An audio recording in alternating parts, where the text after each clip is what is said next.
Eu gosto muito de um poeta gaúcho chamado Mário Quintana, muita gente o conhece, é um homem estupendo, que deu um azar danado, morreu há 20 anos, na mesma semana que o Ayrton Senna. E quando você é alguém muito importante, mas alguém famoso morre perto, você desaparece do circuito. Tanto que tem gente que não sabe que Mário Quintana morreu, né? Outros talvez nem de que ele viveu. Né? E Mário Quintana, um homem especial, inclusive com uma grande qualidade. Ele morreu solteiro, com quase 88 anos de idade. E ele tem a melhor resposta que eu já vi para não se casar.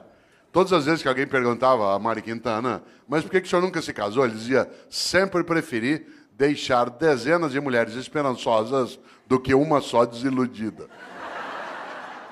Que é um argumento ecológico, é um argumento que nos ajuda, né, a pensar um pouco. Pois bem, Mário Quintana tem uma trova especial. Ele disse, um dia pronto, me acabo, seja o que tem de ser, morrer que me importa, o diabo é deixar de viver.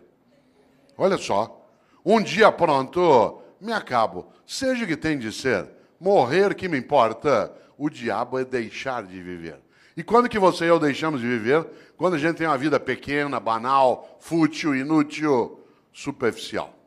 Afinal de contas, nós somos mortais. Isso significa que nós não temos a eternidade para ter uma obra que honre uma vida para que ela não se apequene.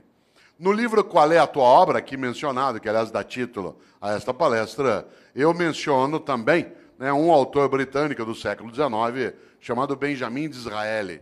Benjamin Disraeli foi, inclusive, o primeiro-ministro da Rainha Vitória.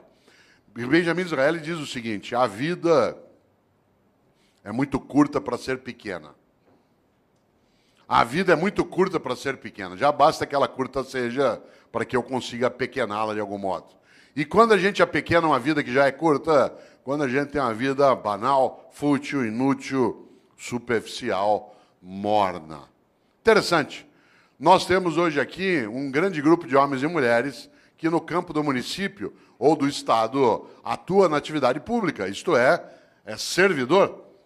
É aquele ou aquela que tem uma capacidade imensa de fazer algo especial, ganhar a vida cuidando de vida. Você quer coisa mais honrosa do que ganhar a vida cuidando de vida, mas não da própria vida. Também da própria vida, mas do conjunto da vida numa comunidade, numa cidade, num estado. E nesta hora, quero lembrar algo. De fato, a vida é muito curta para ser pequena. Nós estamos quase terminando o mês de novembro.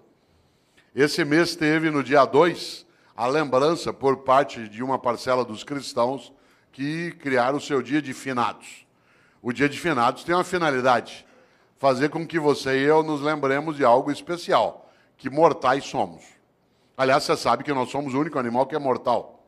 Porque, embora todos os animais morram, nós somos o único que, além de morrer, sabe que vai morrer. Por exemplo, teu cachorro está dormindo sossegado agora. Teu gato está lá, numa boa. Você, desde que eu falei, está pensando. Por isso, nós não somos só mortais. Nós sabemos disso e o fazemos desse modo. Olha que coisa boa. Por isso, eu queria lembrar exatamente nessa direção. O dia 2 de novembro, para alguns, lembra exatamente a ideia de finados. E é interessante porque este mês, curiosamente, ele é o penúltimo mês do ano. Mas ele nem sempre foi assim. Olha que coisa.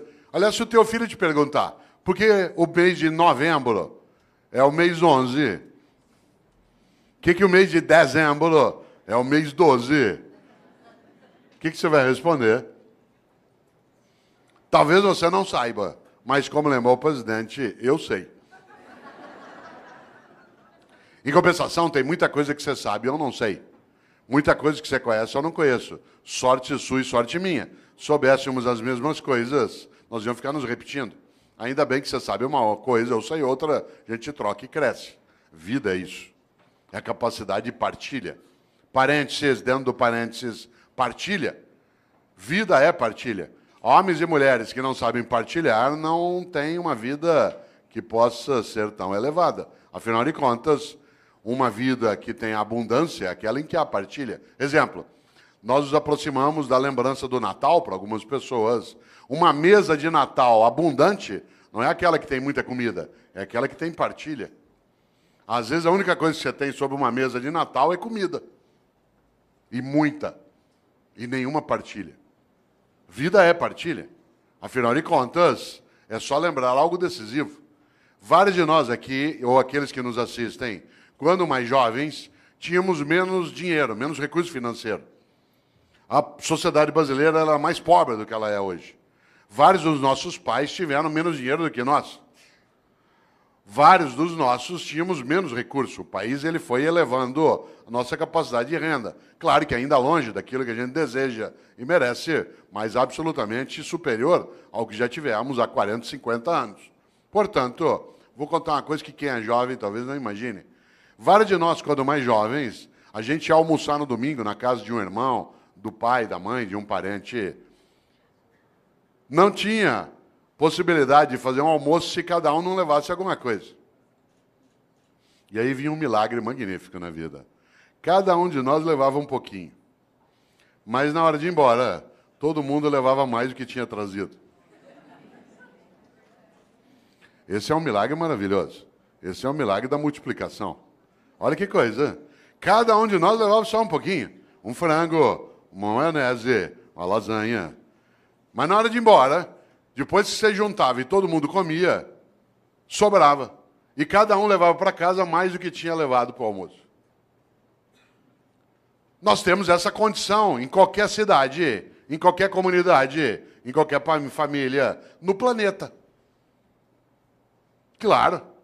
Nós só não o fazemos no dia a dia porque uma parcela ainda tem uma ética absolutamente individualista, exclusiva, malévola, deletéria, destrutiva, predatória. Aliás, alguns acham que a regra na vida é cada um por si, Deus por todos. Mahatma Gandhi nos alertou sobre isso. Ele disse um dia, olho por olho, uma hora acabamos todos sem enxergar. E essa é uma coisa séria. E aqui na sala, quem não enxerga sabe muito bem o impacto que tem, né, que não enxerga com os olhos, né, que enxerga com os ouvidos ou com os dedos. Sabe o impacto que isso tem, né, no nosso cotidiano. Por isso, cautela. A lógica do olho por olho ela é arriscadíssima. E se a gente observa, nós temos uma coisa séria, né, que é a nossa incapacidade, às vezes, de pensar na nossa mortalidade. Por isso, volto. Por que o mês de novembro é o mês 11? Por que o mês de setembro é o mês 9? Talvez algumas pessoas não saibam, mas até o século I a.C., até o século I a.C., no mundo romano, o ano se iniciava em 1º de março. O ano se iniciava em 1º de março. O primeiro dia do ano era 1º de março. E o último era 28 de fevereiro. Por isso, quando o ano se iniciava em março, setembro era o mês 7. Outubro era o mês 8. Novembro era o mês 9. Foi Júlio César que alterou o calendário e colocou janeiro e fevereiro no início do ano, produzindo alguns distúrbios. Um deles que o segundo mês do ano passou a ser um mês mais curto. E antes ele era o último, servia para ajustar o calendário. O segundo distúrbio é que parte dos meses o nome perdeu o sentido. Novembro virou mês 11. Olha quanta coisa inútil você não sabe. Mas eu sei. E eu partilho contigo, agora você sabe também. Olha que coisa boa. Pouco a pouco o mundo foi adotando o dia 1º de janeiro como o primeiro dia do ano. O único país do mundo em que o ano continua começando em março é o Brasil, né, que é um país clássico, né, um país clássico que não aceita essas modernidades de Júlio César. E para nós, em março ainda não começou. Né? Olha que coisa interessante. No entanto, no passado se usava o último dia do ano, que no caso era 28 de fevereiro, para pensar sobre a vida. Você sabe que a palavra fevereiro ela vem de uma divindade etrusca, o nome do mês, de uma divindade etrusca que é Februa. Februa é a divindade da purificação, da queima, da febre. Porque a febre, ela purifica. Isto é, ela faz com que haja a anulação daquilo que não serve e a proteção daquilo que serve. Nesta hora, quero lembrar algo. Os antigos, no mês de fevereiro, usavam o final do ano para pensarem sobre o que tinham feito e o que deveriam fazer. Nós passamos a fazer isso com dezembro. Quando se aproxima 31 de dezembro, alguns e algumas têm o hábito de pensar daquilo que fizeram. Isso é típico de algumas religiões, entre elas o judaísmo, o islamismo e o cristianismo, que tem uma ideia muito forte na vida. Tenha você ou eu religião ou não, há uma questão séria nessas religiões. Elas têm uma coisa chamada juízo final. Na crença dessas religiões. O que me assusta na ideia de juízo final não é o fato de ser final, mas o fato de ser juízo. Porque na crença dessas religiões, insisto, acredite você ou não, essa é uma questão tua privada, há algo decisivo. Elas acreditam que ao final da tua existência, a divindade vai te chamar no canto e falar, vem aqui para um particular. Seguinte, durante a tua vida, por que é que fez o que fez? E por que é que não fez o que não fez? Aliás, por que é que fez o que fez do modo como fez? E por que é que deixou de fazer o que deveria ter feito? Essa é uma pergunta séria. Algumas pessoas na vida não esperam o dia de juízo final para meditar sobre isso. Vão fazendo durante a própria vida. Pois bem, os cristãos construíram, a partir da influência judaica, uma percepção. E essa percepção ela se consignou na ideia também de juízo final no último livro da Bíblia dos cristãos, que é aquele que fala do fim, que é o livro da Revelação ou o livro do Apocalipse. Quem aqui tiver uma Bíblia cristã, dê uma olhada um dia. Esse livro é um livro terrível. Ele não é terrível porque é horroroso, mas porque ele traz algumas coisas para meditar. E se você observa, lá no livro do Apocalipse, no capítulo 3, versículo 15 e 16, os cristãos escreveram, Deus vomitará os mornos. Deus vomitará os mornos. Aliás, a frase completa é, porque tu não és quente nem frio, hei de vomitar-te. Olha que frase forte. Conhece gente morna? Gente que não é quente nem fria? Gente que é mais ou menos? Que é quente ou frio não, que não cheira nem fede. Sabe gente morna? Morna no trabalho, morna na comunidade, morna na prefeitura, morna na Câmara, morna na escola. Morna. Não é quente nem fria. Gente que não tem compromisso, que não cheira nem fede. Mais ou menos compromissado, mais ou menos competente, mais ou menos servidor, mais ou menos religioso, mais ou menos político. Mais ou menos. Sabe gente morna? Que não cheira nem fede. Deus vomitará os mornos. Sabe aquela pessoa que é morna? Morna no casamento. E aí, como é que está o casamento? Ah, ruim com ele, pior sem ele. Morna na comunidade. E aí, como é que está o debate em Campinas sobre a política? Ah, vamos levando, né? E aí, lá na prefeitura, vamos ver o que dá, né? E a escola, como é que está? Não sei, vamos ver. Falta pouco para eu aposentar.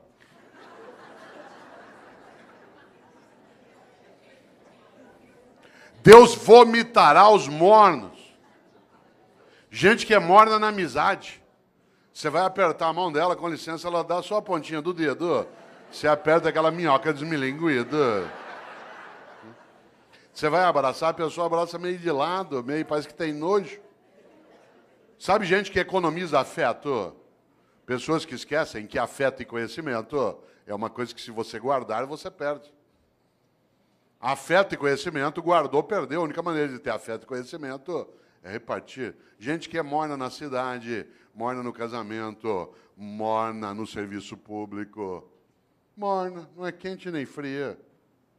É morna na religião. Conheço gente, por exemplo, que vai a um culto ou a uma missa. Um dos meus sobrinhos é pastor presbiteriano aqui em Campinas. E às vezes a gente brinca, né, sobre isso, curiosamente. Porque tem gente que vai a um culto ou a uma missa e escolhe o horário da missa, por exemplo, pelo tamanho rápido que ela tem. Se eu vou à missa das 10, naquela igreja que o padre faz uma missa rapidinho. Então vai para quê?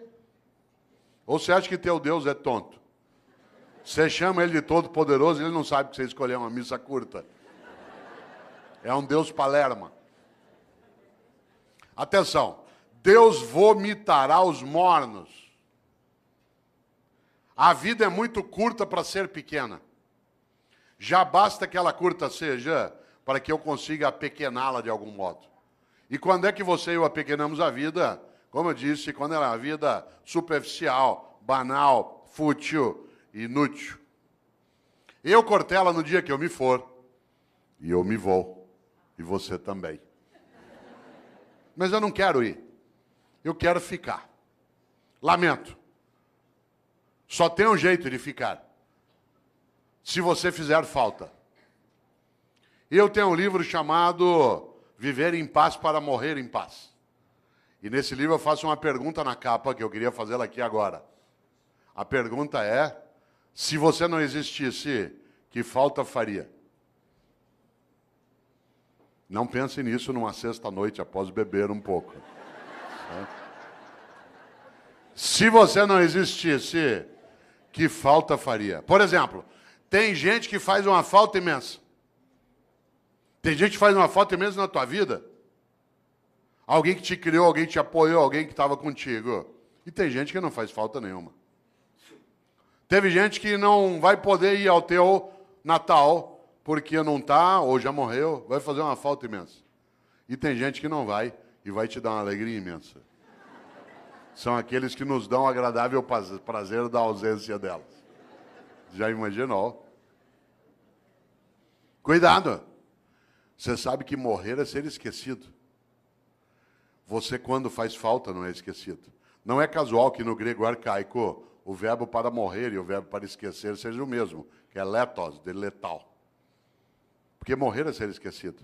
Enquanto alguém lembrar de você, derramar uma lágrima, der risada por algo que você fez e que ele recordou, pegar uma roupa tua e cheirar e ter uma boa lembrança ou saudade, enquanto a pessoa olhar algo que você fazia, querer lembrar de uma comida que você gostava, você continua vivo. Morrer é ser esquecido. Claro, se você for a um cemitério agora dia 2, você deve ter notado, né? Tem túmulo que está abandonado, tudo caído, o vaso não é cuidado mais, aí morreu. Enquanto alguém estiver contigo, na memória, no coração, olha a palavra que eu vou usar de propósito, na recordação.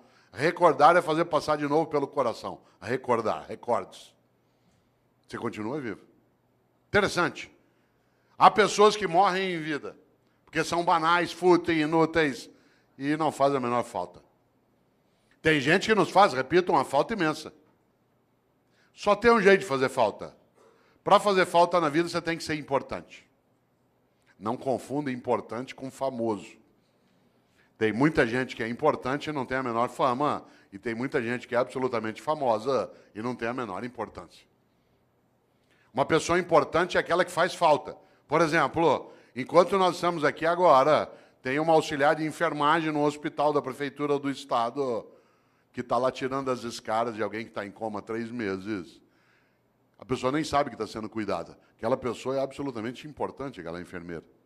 Tem alguém que está ajudando a cuidar do abastecimento em Campinas, que está agora numa repartição, fazendo nota de empenho, para a gente poder ter reforma na escola, poder ter via pública estruturada.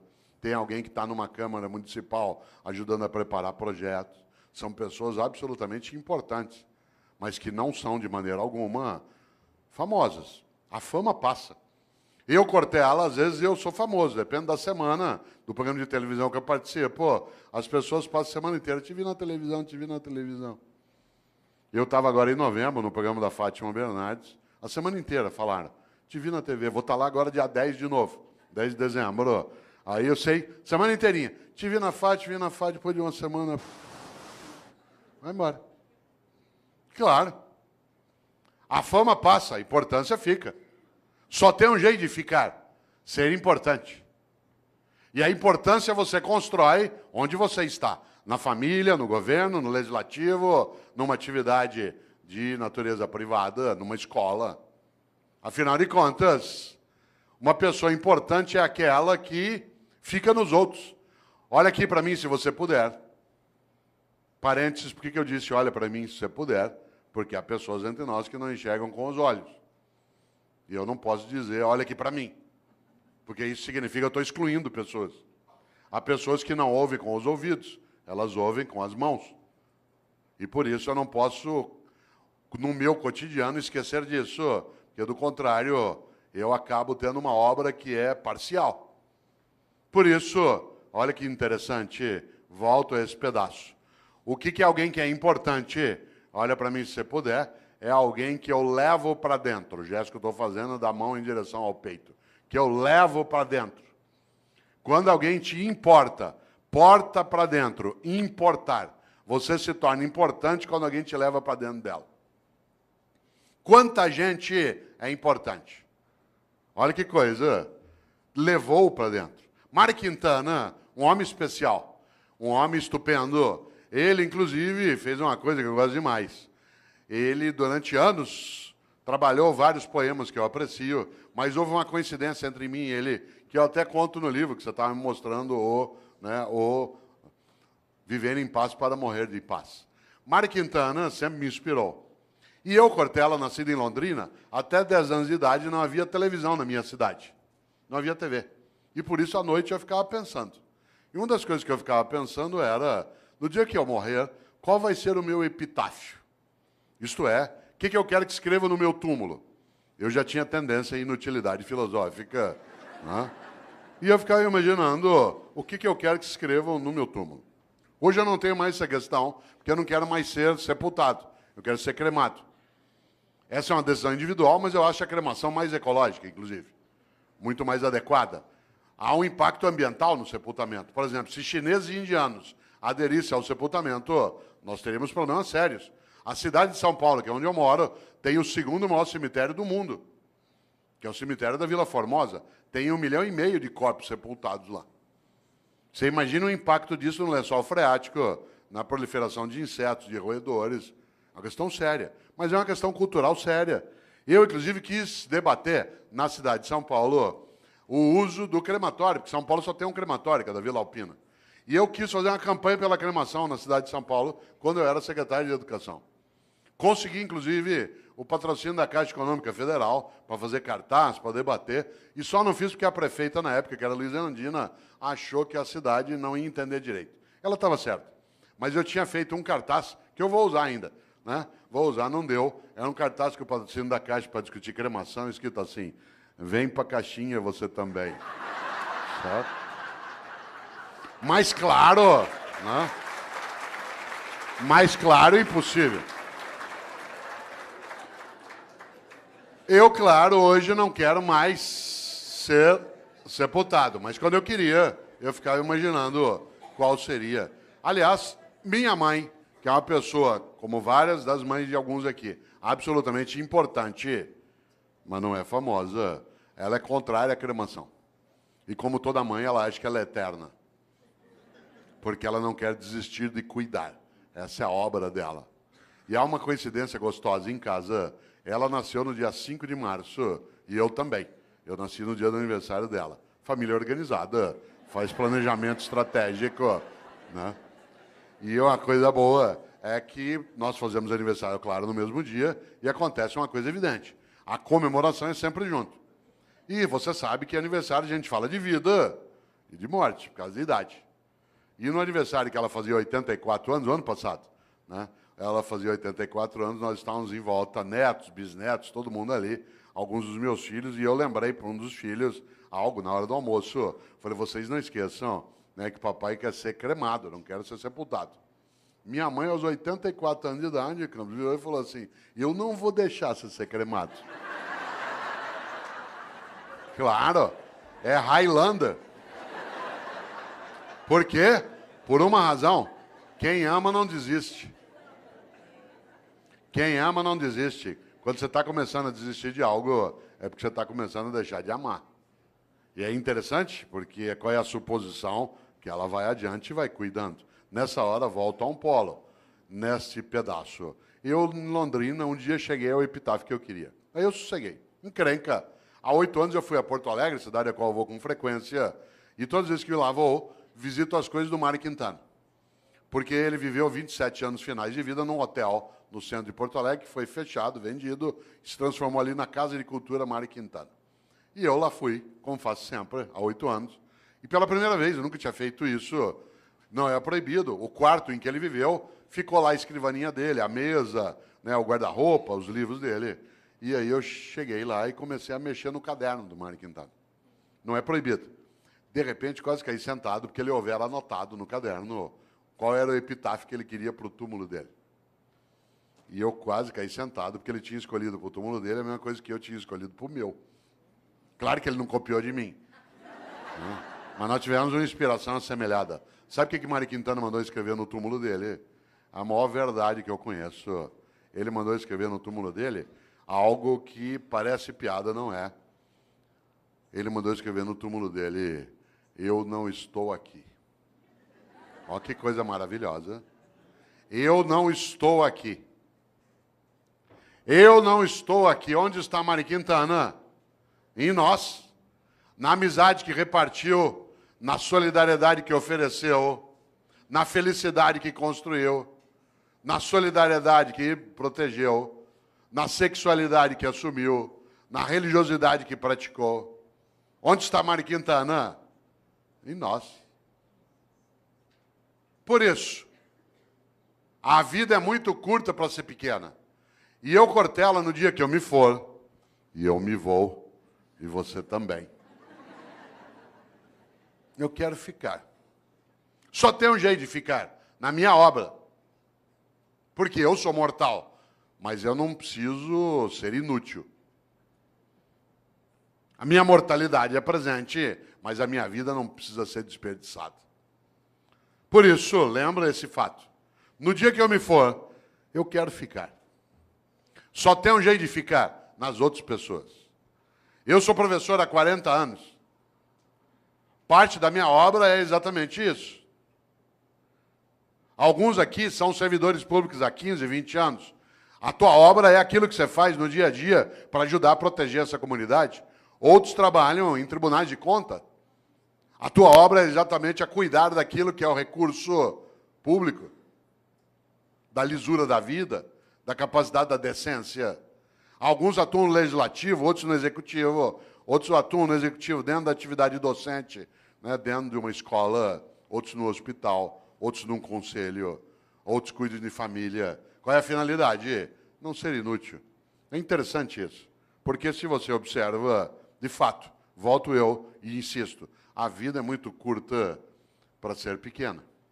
E nesta hora, uma das coisas que dá inutilidade, superficialidade a uma vida é aquela em que a pessoa não percebe e nem pensa qual é a obra que ela tem.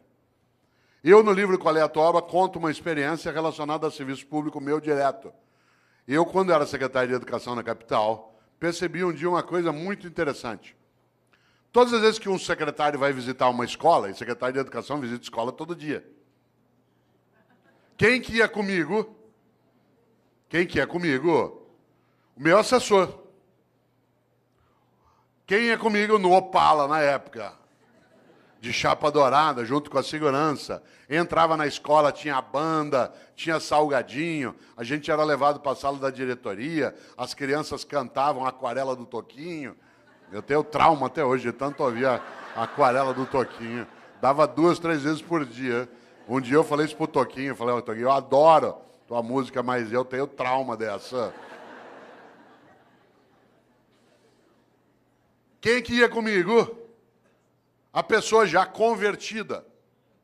Isto é, aquela que era do projeto político, que tinha entrado no mandato. E, portanto, já estava previamente convencida de qual era a finalidade do que se fazia. Quem é que não entendia direito o que fazia? O servidor do dia a dia. Isto é, no andar que eu era secretário, lá no fundo tinha uma cozinha, onde ficava Dona Maria, sim, uma pessoa real, que fazia café o dia inteiro para servir no gabinete do secretário. Porque a gente vai recebendo pessoas e tomando café. No mesmo andar, lá no fundo, ficava um rapaz que tirava cópia xerográfica. No andar de baixo ficava a contabilidade, onde se fazia a nota de empenho. Sabe o que a Dona Maria achava que ela fazia na Secretaria de Educação? Café.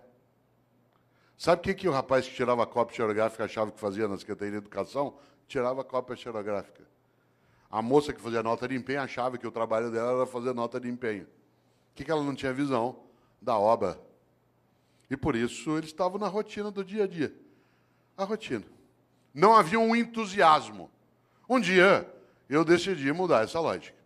E decidi que, em vez de ir comigo visitar a escola, com banda, com merenda, com criança, com tudo, em vez de ir quem já estava convertido, era melhor levar pessoas do dia a dia da secretaria. E aí eu passei a avisar. Quem vai comigo agora nas visitas vai ser o pessoal do dia a dia do gabinete, que tem as várias atividades. A primeira que foi comigo foi Dona Maria. Com uma novidade. Primeiro, andar no carro do secretário. Segundo, no banco de trás. Terceiro, joelho com joelho. Com batedores da Polícia Militar na frente, como é na capital às vezes, ou da Guarda Metropolitana. E ao chegar na escola comigo, não só privar de uma conversa, que não tinha que ser comigo, eu estou falando da simbologia da autoridade. Né? Chegar lá na escola, em vez dela ir fazer o café e servir, ela ia ser servida. E ela entrava e via a banda, e via as crianças, e via a reforma da escola. Vocês não fazem ideia. Quando a Dona Maria voltou, a partir dali era outra Dona Maria. De repente, ela entendeu uma coisa, que o que ela fazia na Secretaria de Educação não era café, era educação. E aquilo que ela fazia, que o jeito dela de fazer educação era fazer café, virava escola, criança, cidadão atendido. No dia seguinte, ela viu o rapaz do Xerox que passava o dia inteiro naquela máquina fazendo aquele gesto.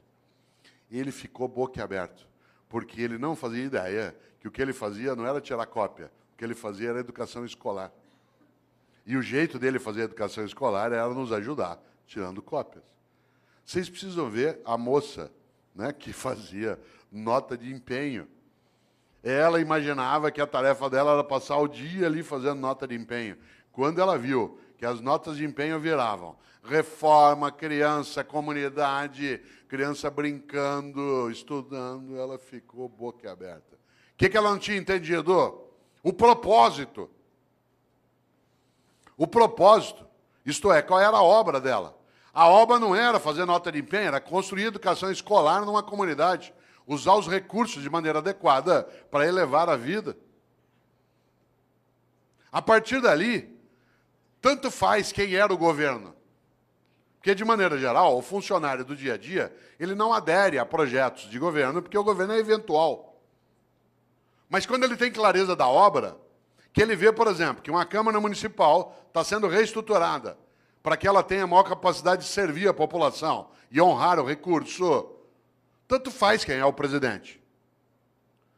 Se há uma adesão por parte de quem está no dia a dia como servidor, na saúde, na educação, no transporte, na segurança, nas secretarias meio, na área de gestão, administração, muda o jeito de fazer.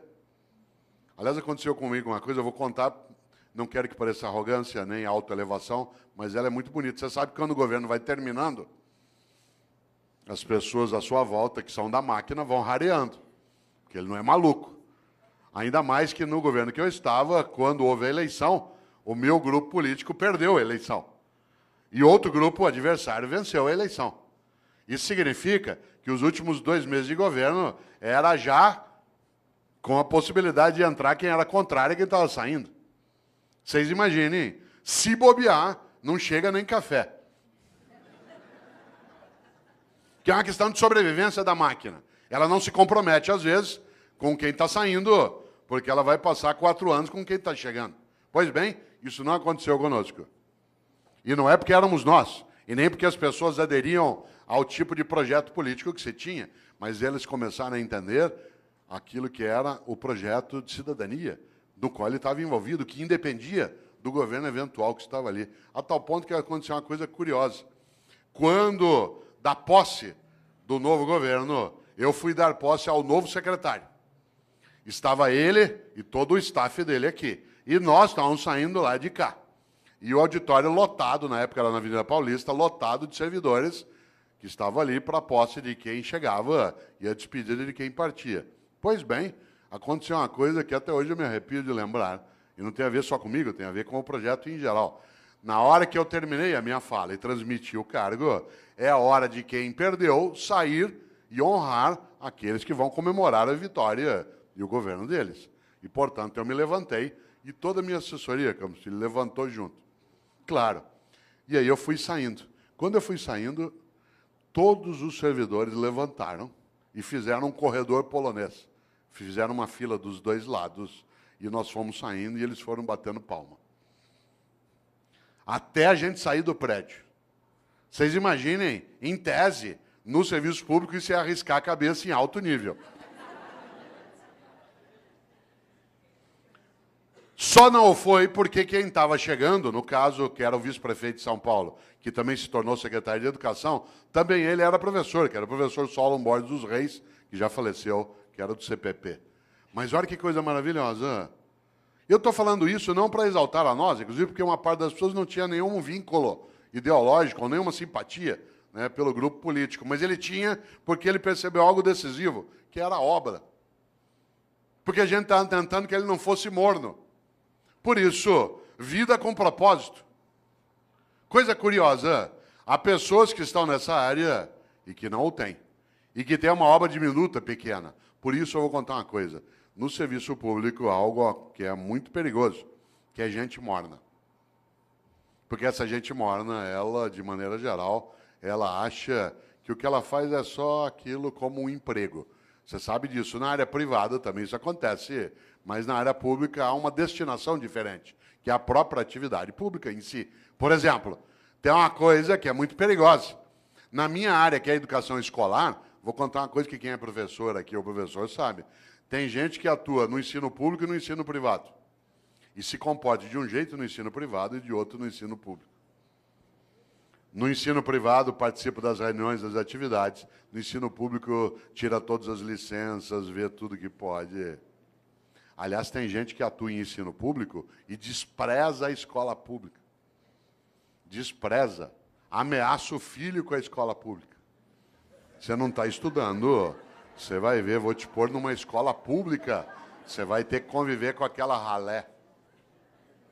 Essa pessoa tem que ser decente e ir embora. Porque é absolutamente nojento que alguém afira, aliás, os rendimentos da área pública e não respeite a área pública. É absolutamente nojento receber aquilo que se tem sem que se respeite quem paga. É absolutamente nojento imaginar que se possa ganhar o sustento em algo que se despreza. Isso é comum. Isso é comum, inclusive, a pessoas que no dia a dia, você sabe, eles argumentam que ele vai ser mais ou menos, também pelo salário que me pagam. Você já imaginou esse princípio aplicado ao corpo de bombeiros? Tua casa está pegando fogo, já apagaram a sala, a cozinha. De repente você olha, o bombeiro está enrolando as mangueiras, guardando. Fala, onde você vai? Ué, 5 horas, é o meu horário. Então, mas está pegando fogo lá. Não, mas ó, é o meu horário, me paga até essa hora. Já imaginou um cirurgião no hospital fazendo uma sutura de apêndice? Tem que dar 20 pontos na sutura, ali no teu ponto de Mark Barnes, para poder fechar direitinho, porque não tem equipamento para fazer laparoscopia. O que ele faz? No 8º ponto, fala, vou parar aqui mesmo, pelo que me pagam. 8 pontos está bom já. Você já imaginou? Você sabe que há pessoas que se conduzem desse modo no cotidiano. Obviamente que eu não estou falando de trabalhar sem remuneração, estou falando de outra coisa. Da capacidade de entender o quanto que a vida é muito curta para ser pequena. E algumas pessoas se apequenam no modo como se relacionam na atividade que desenvolvem. Por isso, volto eu aqui a uma questão, você que ainda tem um tempo de desespero até 11 horas. Qual é a tua obra? Quando você se for, e você se vai, e eu também, o que vai ficar? O que vai ficar que não estrague, não apodreça? E repito, não seja objeto de disputa odiosa. Isto é, o que você e eu fazemos que honra nossa própria existência? Interessante. Uma das coisas mais marcantes quando se pensa em gestão e liderança é gerir para elevar a vida coletiva. Atuar de maneira que não seja cínica. Ética não é cosmética. Ética não é cosmética, não é uma coisa de fachada. Desse ponto de vista, claro, se nós imaginamos o propósito daquilo que fazemos, é a nossa capacidade de ganhar importância. Eu já observei, você também, várias situações em que algumas pessoas, elas não deveriam estar naquela atividade, especialmente em alguns ramos da atividade pública. porque ela, primeiro, não merece que o povo pague o salário dela, porque ela finge, e segundo, ela despreza aquele lugar. Mas há outras pessoas que, é claro, merecem muito mais do que recebem. Há outras pessoas que, de fato, têm que ser honradas no dia a dia, na atividade pública, mas nem sempre. Afinal de contas, como você bem lembra, há uma coisa aí que é decisiva, que marca, inclusive, nossa percepção. A ideia que se tem até, né, e que não pode, de maneira alguma, ser deixada de lado de pessoas que não querem se apequenar. Curioso. Quem aqui é professora ou professor, se você acabou de entrar na atividade de docente, se você é um funcionário novo na Câmara ou na Prefeitura, vou te dar um conselho. Se você quiser ter uma vida que seja relevante, que cresça, ouça o que eu vou dizer. Afaste-se de funcionário velho. Afaste-se de funcionário velho. Aproxime-se de funcionário idoso. Não confunda idoso com velho. Idoso é uma pessoa que tem bastante idade. Velho é aquele que é morno, que acha que já sabe, que não precisa mais se mexer. Afaste de professora velha na escola. Sabe como é que é professora velha? Idosa é uma pessoa de 65, 70, 80 anos de idade. Velho é aquele que é morno. Quer ver um exemplo? Você chega numa escola cheia de ideias, quer fazer coisas, a professora velha fala assim, sossega aí. Com o tempo você vai aprender. Quando você estiver no meu tempo de serviço público, você vai ver. Sossega, fica na tua. É só mudar governo, as coisas voltam ao que era. Afaste de funcionário velho. A pessoa velha, ela faz mal. Ela é homicida.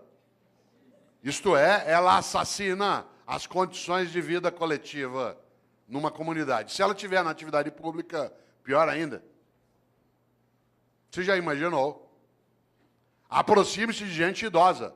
Gente idosa quer aprender, frequenta a escola, vem para debate, lota um auditório na Câmara. Os que têm mais idade aqui, alguns perguntariam, tal como eu, o que você veio fazer? Quero continuar aprendendo, sabendo, indo buscar. Há pessoas que acham que já sabem. Ah, não, para quê? Ao contrário. Por isso, atenção. Há um grande pensador que muitos conhecem aqui, chamado Padre Antônio Vieira, um grande português que viveu no Brasil. Padre Antônio Vieira começa um sermão dizendo: o peixe apodrece pela cabeça. O peixe apodrece pela cabeça. Já viu um peixe apodrecer? Ele apodrece da cabeça para o resto do corpo. E há pessoas que apodrecem pela cabeça. Isto é, uma cabeça que é morna, fútil, banal, inútil. Afinal, o que é vida? A vida é curta para ser pequena, e é curta mesmo, 75 anos. É a nossa média hoje. 75 é nada. Para alguns que são jovens aqui, 75 é muito. Para vários de nós, é depois da manhã. Quando você tem 30 até 70, é. Agora não. Muda muito. Eu tomei um susto outro dia, vereador, porque eu fui fazer uma compra por internet. E eu tinha acabado de receber um cartão de crédito novo. E aí eu fui pôr, na hora que pediu a data de validade do cartão, fiquei parado olhando. O cartão tem mais validade que eu. Quando o teu cartão tem mais validade que você fica olhando aquilo. Claro, 75 é pouco. Minha mãe, 85 anos de idade, domingo me falou assim, filho, hoje lá na igreja uma velhinha me falou, eu falei, mãe, defina a velhinha. Ela fala, ela deve ter uns 87. Fala, bom. Claro. O que é vida? Guimarães Rosa, grande médico, escritor mineiro, colocou lá no Grande Sertão. Viver é muito perigoso. Viver é perigoso, de fato. E nascer, então? Já imaginou como é difícil nascer? Tanto que a natureza é sábia, ela tira de nós a memória do nascimento e dos primeiros 3, 4 anos de vida. Porque é tão impactante sair do útero que a gente é apagado da memória para não sofrer. O lugar mais seguro que você já teve no universo é o útero da tua mãe. Tanto que quando você está mal, você quer voltar para lá. Você estava lá 8 meses e meio, numa boa, sem fazer nada. Meio líquido, nós adoramos meio líquido. Você estava lá balançando, não tinha que respirar, era alimentado automaticamente por um tubo, não tinha quase ruído, não tinha luminosidade, não havia contato, a temperatura era sempre equilibrada, homeostática. Melhor lugar do universo que você já teve. Tanto que quando você está mal, você quer voltar para lá. Você perdeu um amigo, perdeu alguém, perdeu um amor, você quer ficar no escuro, deitado, com o joelho em direção ao peito. Posição fetal. Você olha no hospital para pessoas com problemas mentais, nuas no pátio, deitadas assim, encolhidas. Claro, você estava lá numa boa, sossegado. De repente, depois de 8 meses e meio, esvaziou o líquido. E você começou a sentir contrações à tua volta. E foi escorregando, escorregando, escorregando. E alguém te segurou. E você sentiu contato pela primeira vez. Te ergueu, tirou do útero. Tinha luz no ambiente. O ruído aumentou, mudou a temperatura. E a pessoa te ergueu, te deu um tapa na bunda. E aí você fez o primeiro gesto fora do útero, que é... Porque o último vai ser...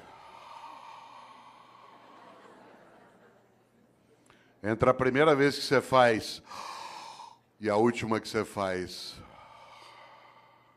tem vida. Por isso que é bom não desperdiçar isso. E tem gente que desperdiça humilhando pessoas, sendo hipócrita, fingindo, desviando. Olha só. E ainda tem uma encrenca, dura só 75 anos. Divididos do seguinte modo: do 0 aos 25 você está se montando. Tua estrutura física, psíquica, relacional, cognitiva, reprodutiva. Dos 25 aos 50, você está reproduzindo outros humanos e trabalhando em alta intensidade. E dos 50 aos 75, você se prepara para o desembarque. Do 0 aos 25 monta, dos 50 aos 75 desmonta. Não ria. Vocês vão chegar lá. Quem está nessa fase como eu, você sabe que você está nela, porque cada dia no teu café da manhã tem menos comida e mais caixinha de remédio. Você vai atravessar aqui a avenida, você fica em dúvida, você corre e tem um infarto no meio. Ou seja, o que Deus quiser. Olha só, quem diria? Você sabe que você está nessa fase quando cada dia você tem menos bíceps e mais pânceps. Né? Mulheres não riam. Nessa fase vocês vão ser atingidos em cheio pela lei da gravidade. Tudo vai apontar em direção ao solo. E você vai ter que escorar com veneno botulímico, você vai ver. Você vai entrar na fase que a gente chama de California Dreams, que é the mamas and the papas, certo? Você ri? Pois morre. Claro, pode morrer professor, doutor, titular como eu, pode morrer prefeito pode morrer empresário, pode morrer diretor de departamento, pode morrer, tudo faz. Ou tem uma vida que não seja banal, inútil, fútil. Ou, para quê? E aí nós temos uma encrenca, nós vivemos só 75 anos e ainda somos um animal que dorme demais. Eu conheço gente que dorme 8 horas. Você pegar alguém que durma 8 horas, por exemplo, num dia de 24 horas, ele dorme 1/3 do dia. Numa vida de 75 anos, dá 25 anos dormindo. Aliás, tem gente que você encontra na segunda-feira, obrigado. Fala assim, aí, o que você fez no fim de semana? Aproveitei e dormi direto. Tô louco para chegar ao feriado para eu dormir uma semana, obrigado. Chama-se animal racional, olha só. Nós não somos só um animal que dorme demais, nós somos um animal que come demais. Cada um de nós come, de acordo com a FAO, a área da ONU que cuida de alimentos, 1,5 kg por dia de alimentos. 1,5 kg dia de sólidos, líquidos e gasosos. 1,5 kg, não é tanto. Por exemplo, você já comeu hoje, vai comer daqui a pouco, depois toma um lanche, uma latinha de refrigerante de 300 ml tem 300 gramas. Hoje até 11 da noite você já comeu mais do que 1,5 kg. Como tem fome no planeta, alguns de nós comemos mais do que isso para dar essa média. 1,5 kg. Ao final de uma vida de 75 anos, 1,5 kg dia dá 42 toneladas de alimentos. 1,5 kg vezes 75 anos. Enquanto você estiver vivo, você vai deglutir 42 toneladas de alimentos do planeta. Ah, claro, nós somos um animal que não tem só sistema digestório, nós temos sistema excretório também. E por isso, para o planeta não sair do eixo, a lei de Lavoisier tem que imperar. Cada um de nós também libera diariamente 1,5 kg de dejetos, sólidos, líquidos e gasosos. O que ao final de uma vida dá 42 toneladas de excrementos. Quando você se for, o planeta não será mais o mesmo. Você terá deglutido 42 toneladas dele e deixará como herança às próximas gerações 42 toneladas de excrementos. Qual é a tua obra?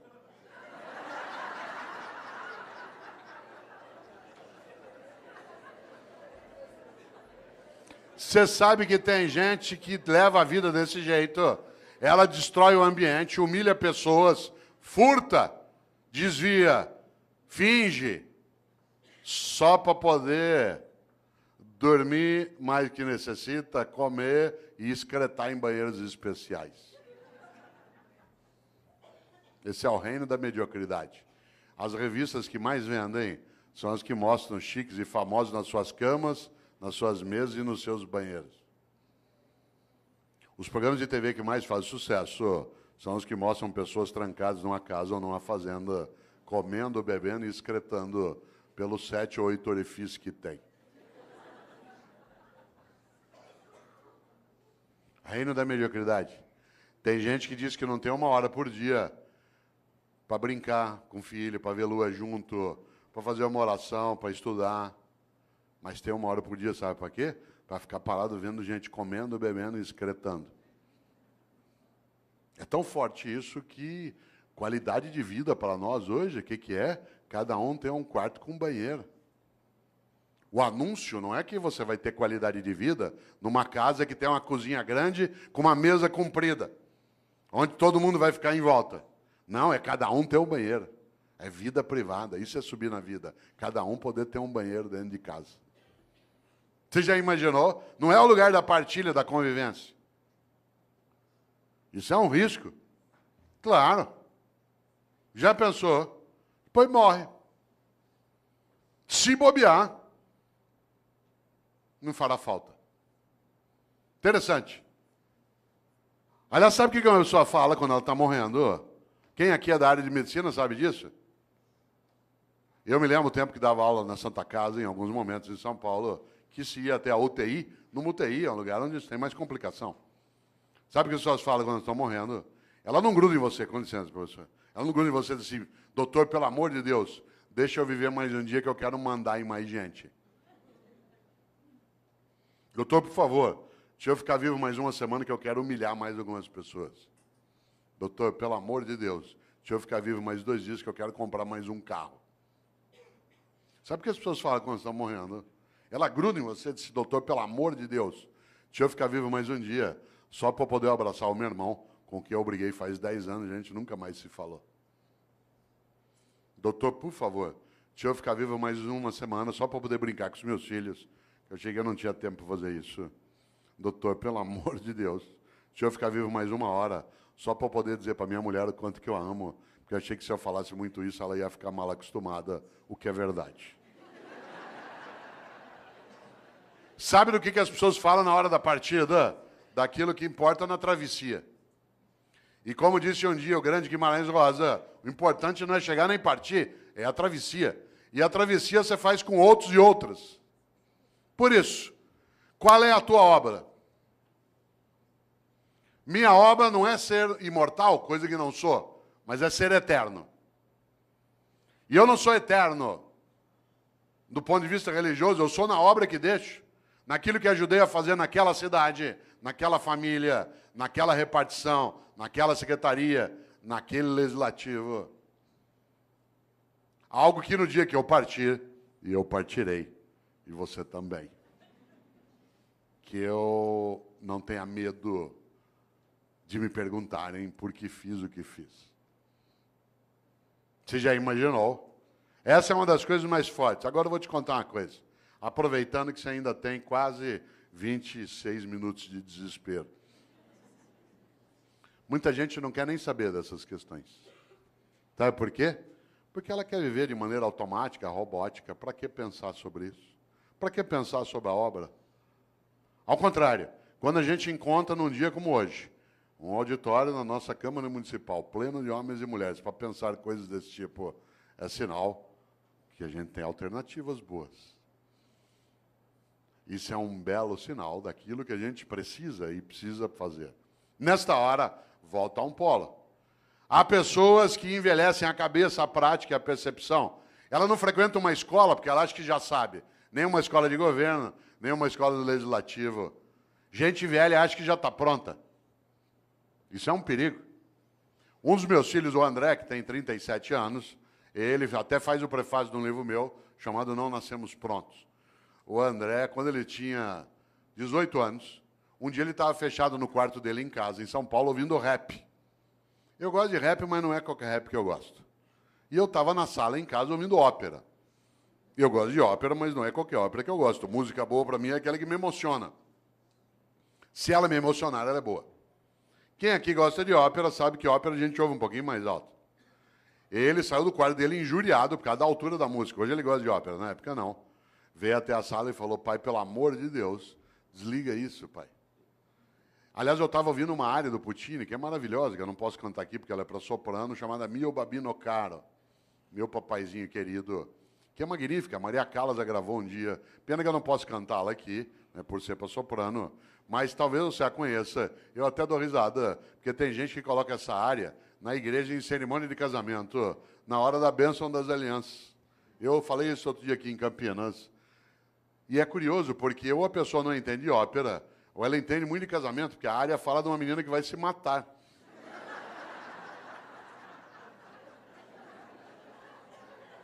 Você sabe que a coisa mais perigosa que existe na vida é incompetente com iniciativa. Incompetente com iniciativa é um perigo numa secretaria, num centro cirúrgico, num fogão, no volante de um ônibus, numa sala de aula. Você já pensou? Aliás, deixa eu ver se eu tenho. Olha que coisa interessante. Mio Babino Caro, meu papaizinho querido, né, que é exatamente do grande, do especial Puccini. E é gostoso, porque talvez aqui nessa sala tenha gente que tenha colocado essa música até um dia no casamento. Não vou. Se você fez isso, fique tranquila e quietinha. Quer ver? Ó, vamos ver se tem. Olha que bonito. Quer ver? Ó.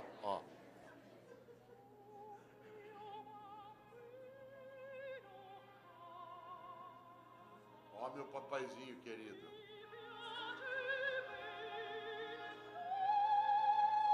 Tenha piedade de mim.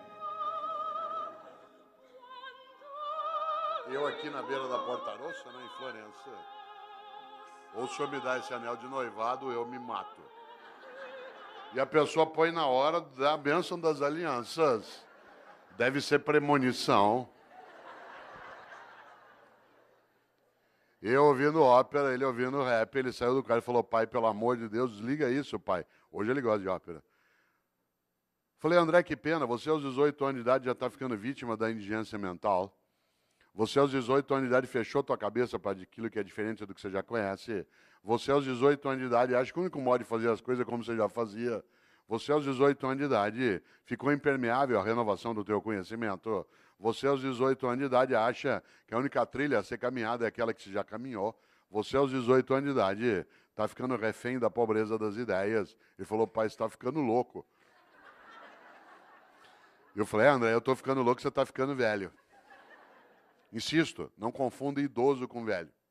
Idoso é uma pessoa que tem bastante idade. Velho é aquele que acha que já faz o que pode. Por isso, cuidado na atividade de gestão, na área pública, na área privada, mas essencialmente na área pública, no executivo, no legislativo.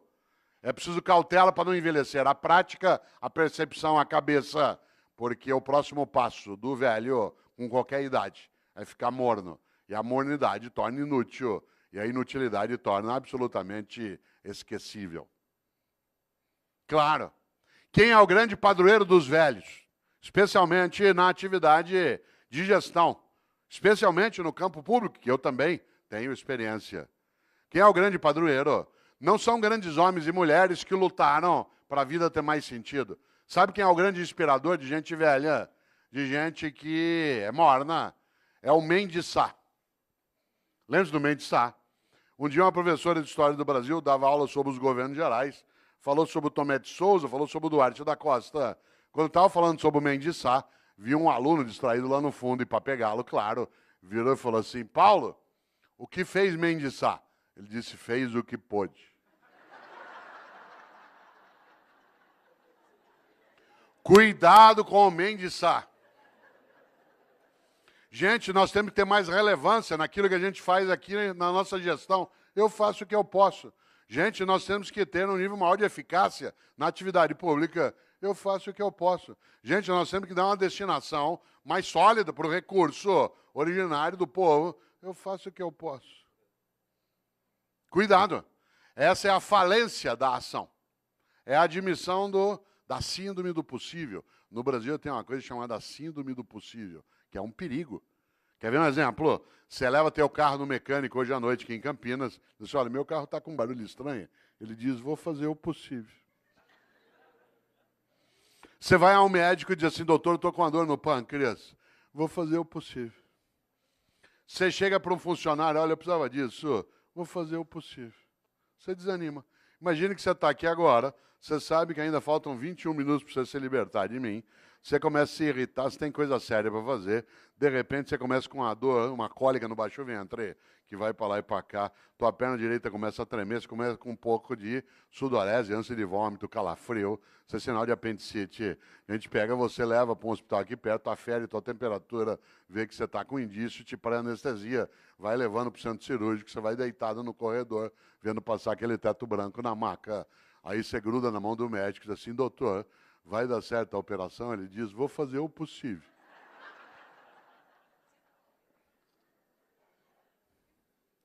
Você quer ficar ali mesmo. Nessa hora nós temos de aprender uma coisa com os norte-americanos.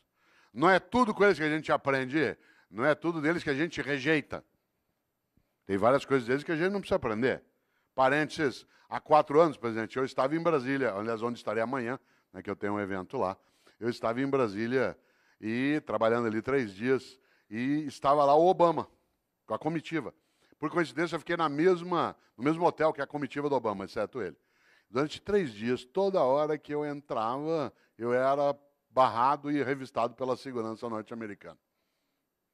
3 dias sendo revistado. No terceiro, não aguentei. Cheguei para o chefe da segurança norte-americana e falei o seguinte, eu sou brasileiro, eu vou te contar uma coisa. Nós nunca demos um tiro num presidente nosso. Por que eu ia querer dar no teu? Certo? Nós nunca. O único presidente nosso que morreu a bala, ele deu o tiro nele mesmo. Vocês já mataram 5 e deram o tiro em 11. Larga deu. Ele não entendeu nada. Mas tem coisas nos americanos que a gente tem que observar. Por exemplo, quando você pede uma coisa para o norte-americano, ele diz, I will do my best. Vou fazer meu melhor. Atenção. Não é uma questão de idioma, é uma questão de atitude. É absolutamente diverso. Fazer o possível e fazer o melhor. Por isso, pergunto aqui para você agora, mas não quero que você responda, só que você reflita. Na tua atividade, na atividade que você tem no executivo, na prefeitura, no estado, está fazendo o possível ou o melhor? Não é o melhor do mundo. É o teu melhor, na condição que você tem, enquanto você não tem condições melhores para fazer melhor ainda.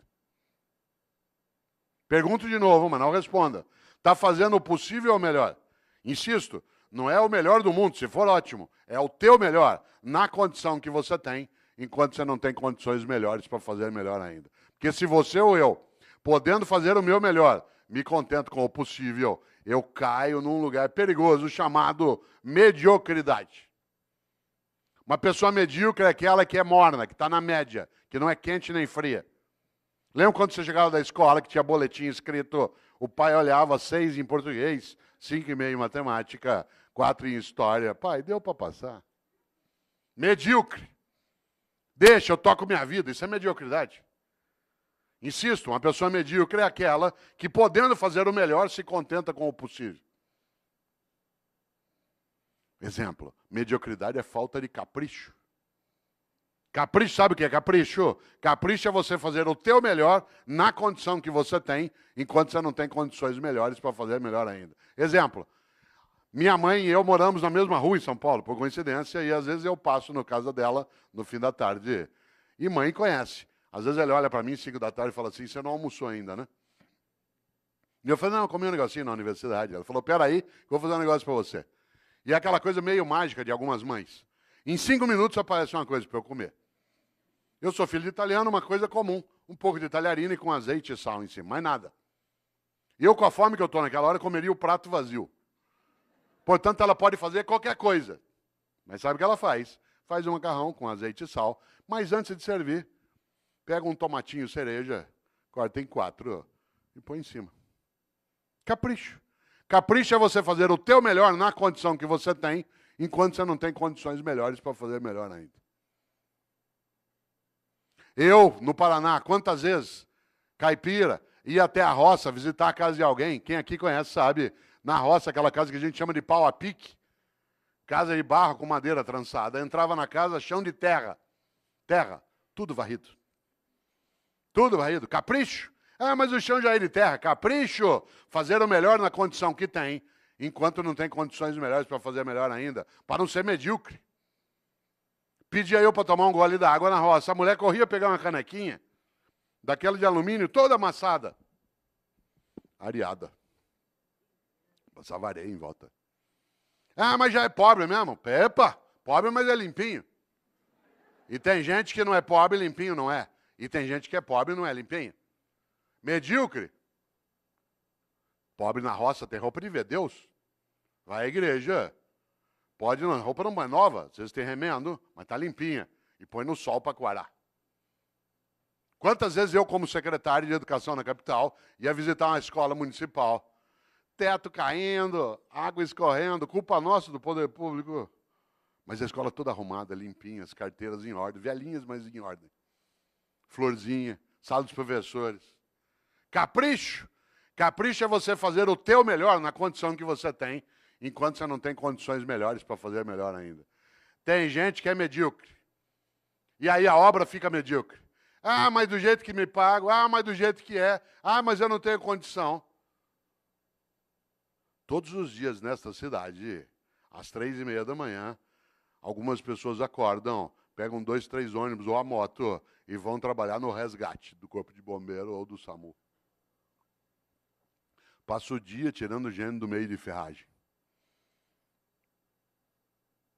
Para ganhar no fim do mês 3.200, 3.400. Já imaginou? O que ele faz ali? O melhor. Se você perguntar para ele por que ele faz, ele falou, porque é importante fazer. Fazer o melhor naquela condição. Ah, mas eu não tenho desfibrilador na viatura, ou eu não tenho material de sutura. Fazer o melhor na condição que tem, enquanto não tem condições melhores para fazer melhor ainda. Eu conheço professor e professora, que é a minha área de rede pública do Estado e da Prefeitura, que tem uma carência imensa de material e faz um trabalho magnífico, porque faz o melhor naquela condição, enquanto não tem condições melhores para fazer melhor ainda. Há pessoas que, em nome da condição, degradam a ação, em vez de ter um trabalho que é concomitante. Luta para melhorar as condições e vai fazendo melhor com aquelas que tem. Ah, mas aqui é assim, eu faço o que eu posso. Por isso, cautela. Quero aproveitar agora esses teus 13 minutos de desespero para pensar um pouco uma ideia dentro disso. Para a vida ter propósito, para você e eu não termos uma vida banal, fútil, inútil, superficial. É preciso, acima de tudo, que nós sejamos capazes de fazer o nosso melhor. Para isso é necessário pensar na obra. Para isso é preciso, acima de tudo, não ser morno ou morna. Afinal, como eu disse várias vezes e repito, a vida é muito curta para ser pequena. E a gente é pequena quando tem uma vida banal, fútil, inútil, medíocre. Nesta hora, Você conhece gente que é mãe medíocre, pai medíocre. O medíocre não é o que é pobre, não é o que não tem recurso, é aquele que com o recurso que tem não cuida do melhor modo que consegue com aquele mesmo recurso. Você tem cidade em que o executivo quase não tem condição e ele cuida do melhor modo, naquela condição. Ah, mas aqui é assim, cautela. Nesta hora, quero lembrar algo decisivo. Um dos homens que eu mais admiro na história é um pensador italiano do século VI chamado Benedetto di Nursia, Bento de Núrcia, que os católicos, os anglicanos e ortodoxos chamam de São Bento. São Bento criou uma ordem religiosa, uma ordem maravilhosa chamada beneditina, com um lema magnífico. Aliás, um belo lema para a ordem religiosa, porque o lema da ordem beneditina é ora et labora, reza e trabalha. Reza e trabalha, porque só rezar sem trabalhar as coisas não acontecem. E só trabalhar sem rezar as coisas perdem reverência. Reza e trabalha. Mas o mais interessante é que Bento de Núrcia, o São Bento, criou uma regra de funcionamento para a ordem beneditina. Essa regra diz o que o monge pode e não pode fazer, deve e não deve fazer. E eu quero trazer aqui, para ir amarrando a reflexão, aquela regra que para mim é a mais importante. No livro Qual é a Tua Obra, que é da editora Voz, eu trago um pouco essa discussão, mas eu a retomo mais recentemente no outro livro, que hoje o presidente trouxe para assinar, que é o Pensatas Pedagógicas. São Bento criou uma regra. E a regra que eu queria trazer aqui, que para mim tinha que estar no alto de toda a Câmara Municipal, toda a escola, toda a cidade, toda a prefeitura, toda a secretaria, toda a família, é a regra de número 34. O monge que desobedecer essa regra, que eu vou dizer, é mandado embora da ordem. Não tem direito à estabilidade. E eu acho que essa deveria ser uma regra presente em todas as áreas. A regra 34 de São Bento diz: é proibido resmungar. É proibido resmungar. Não é proibido discutir, não é proibido debater, não é proibido discordar. É proibido resmungar. Sabe gente que só resmunga em vez de agir? Gente que passa o tempo todo amaldiçoando na escuridão em vez de acender vela. Aliás, a frase predileta do resmungão é: que horror, alguém tem que fazer alguma coisa.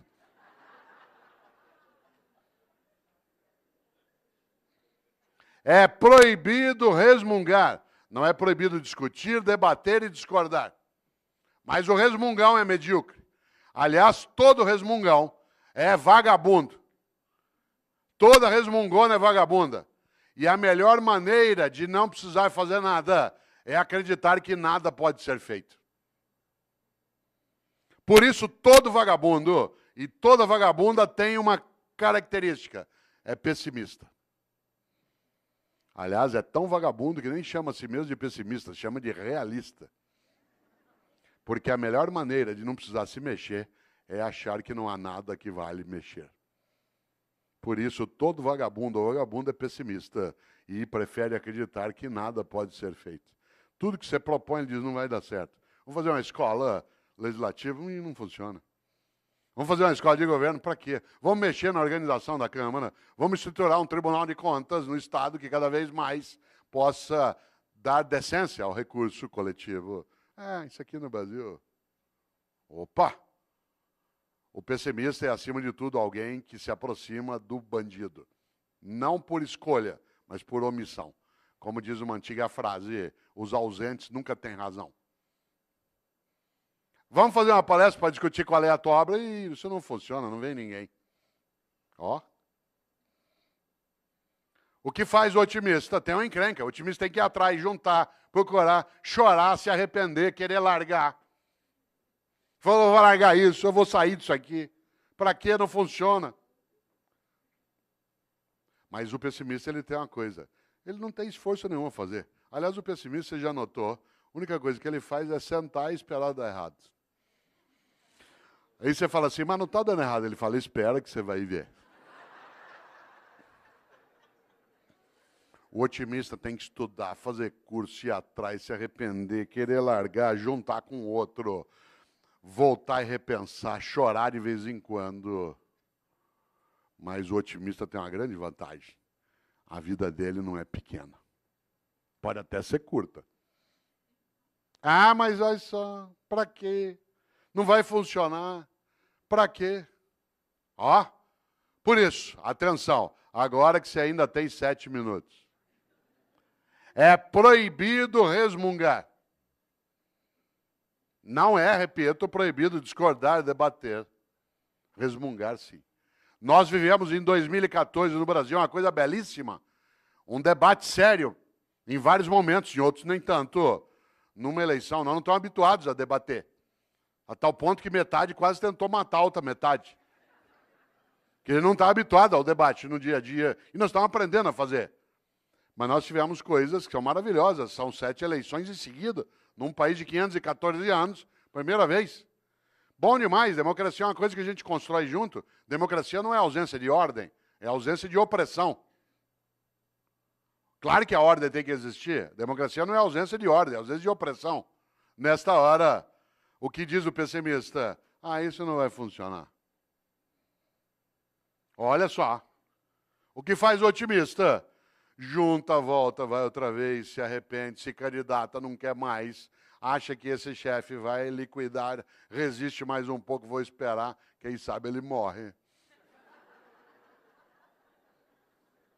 Ué, a natureza também nos ajuda em algumas coisas. O que eu quero dizer com isso? Qual é a tua obra?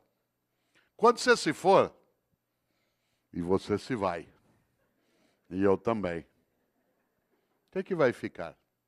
Eu tenho certeza, você não quer ser medíocre, nem eu. A gente não quer ter como nosso patrono Mendes Sá. Eu faço o que eu posso. A gente não quer envelhecer a cabeça, a prática, a percepção, a própria vida. O que a gente quer? Fazer o melhor na condição que a gente tem, enquanto a gente não tem condições melhores para fazer melhor ainda. Diz, mas Cortella dá na mesa, sabe por quê? Porque tanto faz se eu faço o melhor ou não, não vai acontecer nada. Essa é a hora que é necessário lembrar exatamente que é proibido resmungar. Você só terá uma coisa a ganhar se você não for medíocre. Uma vida que não seja fútil, inútil, banal. Afinal de contas, independentemente de existir ou não, um juízo, essa é uma questão individual, vale algo decisivo. De novo, Mário Quintana. Um dia pronto, me acabo. Seja o que tem de ser. Morrer que me importa. O diabo é deixar de viver. Aliás, outro gaúcho, Aparício Torelli, que apelidou a si mesmo de Barão de Itararé, tem uma frase que parece óbvia, não é? Ele dizia, a única coisa que você leva da vida é a vida que você leva. A única coisa que você leva da vida é a vida que você leva. Mas eu queria lembrar, para ir amarrando, algo especial. Um grande homem estupendo, chamado Albert Schweitzer. Um homem que, inclusive, tem influência sobre a cidade de Campinas, porque pessoas que dirigem aqui, o Boldrini, estudaram com Schweitzer e o conheceram também. Schweitzer foi um grande professor e um grande médico. Aliás, ele foi o Nobel da Paz, de 1952. Schweitzer, quando tinha 30 anos de idade, achou que como professor era pouco, que ele queria ser mais importante, não famoso, mais importante. E ele decidiu aos 30 anos de idade fazer medicina. E aí ele foi embora, e 7 anos estudando medicina. Formou-se, sabe o que ele fez? Foi embora para a África, lá para o Gabão. E ficou 50 anos no Gabão, meio século, colocando a vida dele a serviço dos outros.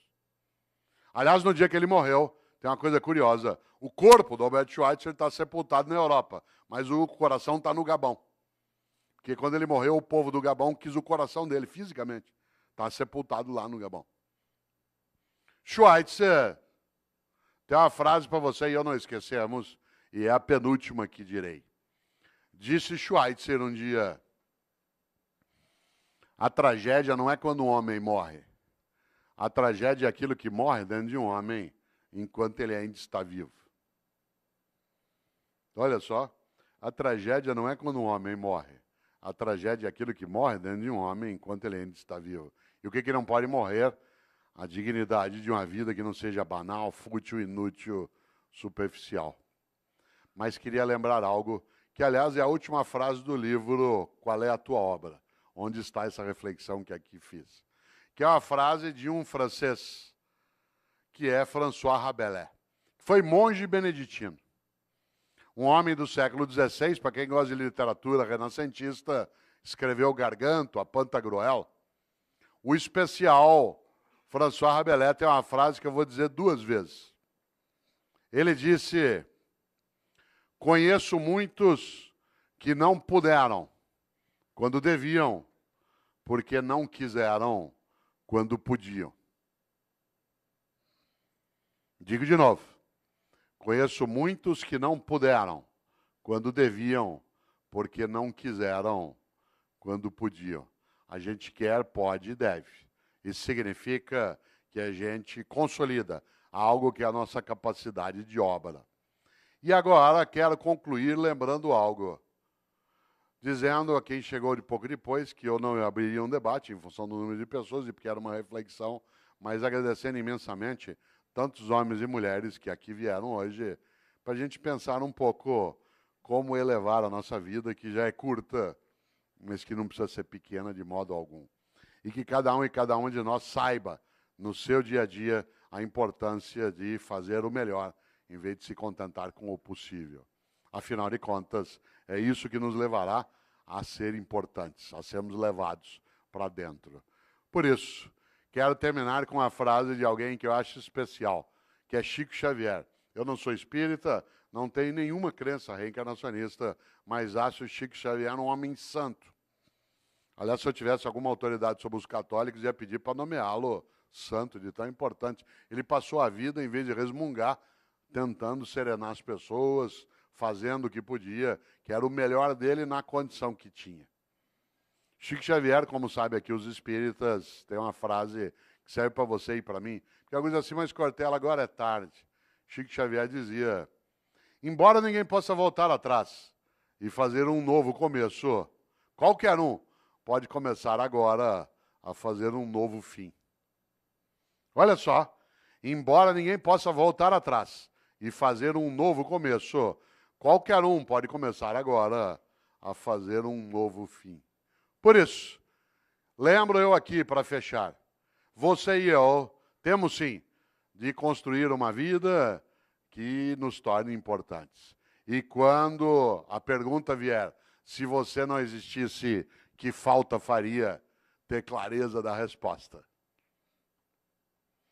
Termino de vez, já disse isso 2 vezes, mas está lá, ó, 11 horas.